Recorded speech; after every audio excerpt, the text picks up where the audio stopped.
Well, hey there. How you doing? Welcome back to my YouTube channel. Thanks for being here today. I want to look at some of these connections between Bigfoot encounters, Bigfoot themselves, and some of the strange electrical disturbances that people have reported.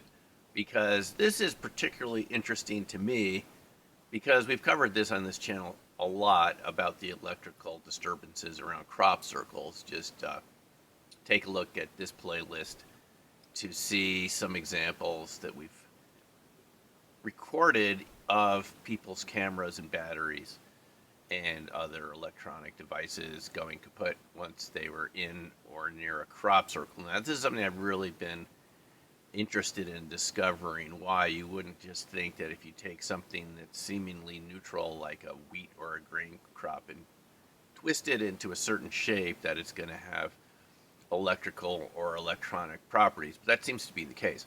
But the interesting thing is it also seems to be the case with Bigfoot, Sasquatch. If you read about people's encounters or watch them on YouTube, YouTube is a good source for finding out about people's encounters, sightings, and encounters that have been reported to the Bigfoot Researcher Organization, BFRO.net, and other sources. There are a lot of places that collect these stories that people have of their experiences. It's very interesting to note that people often or sometimes report that their cameras or batteries act up around Bigfoot, that their cars stall occasionally. And even at that Bailey conference that I went to in Colorado in May, which I made a video about to describe some of the lectures there and the people I met, I asked Jim Myers of the Sasquatch Outpost at the end about this issue, and he said, if I remember correctly, that they were at one area and reported Bigfoot activity, and a number of their car batteries were dead when they came back to the parking lot. So this seems to be a kind of a repeating theme. And if Bigfoot is just, some people I know, they think it's sort of a kind of undiscovered forest ape or something. Why would it affect cameras and batteries? Doesn't quite make sense. Even if you just think of it as another type of human that's been undiscovered, what's the battery and camera connection? And the latest piece of evidence that I found that contributes to this kind of questions that I have about this is from Les Stroud's SUVIVORMAN Bigfoot series, which you can see here on YouTube. He's put them all up on YouTube. That's where I've watched them. And Les Stroud is known for his SUVIVORMAN series. You know, he's a Canadian survival instructor, and he goes outdoors and shows how to survive in the wild and so forth and start fires. But he also had this SUVIVORMAN Bigfoot episodes, at least 11 that I know about, plus a couple bonus episodes. And he's also done some director's commentary on the previous episodes, several of them that I've seen, which are equally interesting, where he goes behind the scenes and he explains what he was thinking when he was making these episodes. And these episodes are really interesting for a couple of reasons.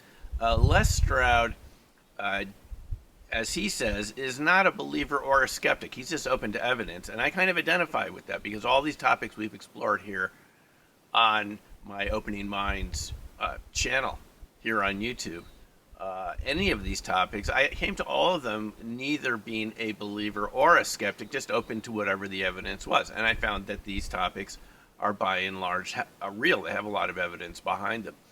And so when Les Stroud goes out to these locations, whether it's Clem2, BC, or the Smoky Mountains, Radium Hot Springs in the Canadian Rockies, or Willow Creek, Bluff Creek area where the GIMLIN-PATTERSON film was recorded in 67 or something like that.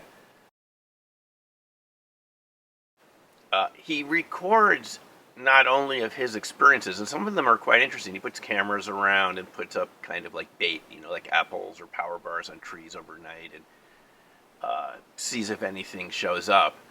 He also does a lot of interviews with locals, which are really fascinating if you listen to people's descriptions of what they've encountered, the size of these creatures, and so forth. That is equally fascinating. And two episodes in particular I'm still thinking about. One is a bonus episode where he goes to an area outside of Portland where a woman says she's seen Bigfoot on her property. And I remember he invited someone else to come with him. They see balls of light come out of the trees in this area that they're looking at. This is something that's been reported time and again around the Bigfoot phenomena. And the balls of light can either be in the area, or sometimes there have been reports of Bigfoot coming out of balls of light or throwing balls of light.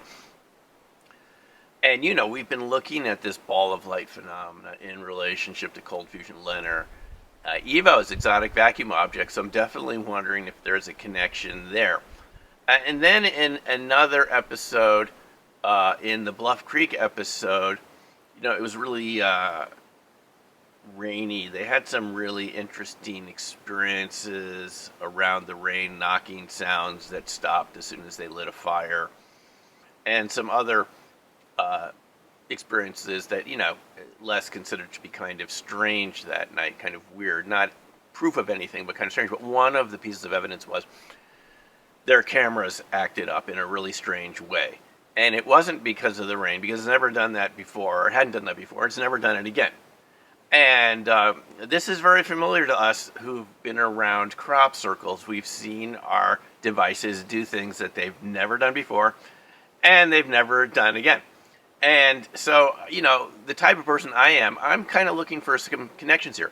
I could be totally wrong about this, but I'm assuming we're dealing with some sort of similar electromagnetic phenomena related to balls of light, related to these exotic vacuum objects, these little fireballs. We call them fireballs, but they can be cool to the touch. They're not necessarily warm. Balls of light, ball lightning, if you will, which people have known about for hundreds of years and have lacked an explanation. They're not always physically warm. The fact that there's this ball lightning around Bigfoot, around crop circles, around UFOs, I'm just going to take the position that we're dealing with the same sort of phenomenon with the ball lightning and these the Bigfoot creatures or the UFO sightings or crop circles. That I'm going to say that we're generating exotic vacuum objects in all these different instances, these variety of phenomena. And that would mean that there's some very common scientific principles at work. Now, it's too early to say exactly what that means, but it does seem consistent with what Bob Grenier of the Martin Fleisch Memorial Project has said time and time again, is that EVOs are natural. Nature makes them. It's part of lightning. Every lightning has some ball lightning associated with it, whether you see it or not. These EVOs exist every time you get a little static shock walking across the rug and touching a doorknob, every time you create any sort of shaking cavitation of water or something like that.